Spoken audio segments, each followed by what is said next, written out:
Not only did Marilyn Poitras quit her job as commissioner, but she offered a scathing review of the inquiry into missing and murdered Indigenous women and girls.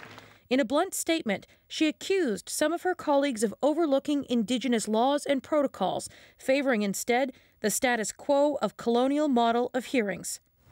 Immediately, the Minister of Indigenous Affairs went on the defensive, insisting the commission can still move ahead. They really do have the vision, the values, the tools, and the plan to get this work done.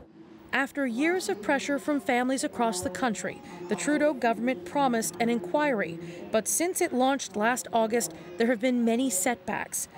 Poitras is the sixth person to leave the inquiry and the highest-ranking member to resign.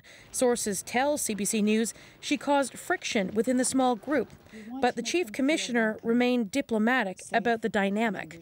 There's not always harmony. It's to be expected, and that's where you get innovation and growth. I was quite surprised about the resignation and considerably disturbed also, because it makes me really wonder what's happening at the higher levels of this inquiry.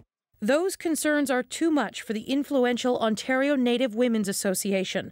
The group announced in an open letter today it will no longer support the inquiry in its current form, citing a lack of commitment and willingness to reach out to families, a lack of culture and ceremony, and a lack of communication. We all agree that the communication has been an issue, and that they have got to do a better job communicating their plan. Because it feels like they're not hearing us.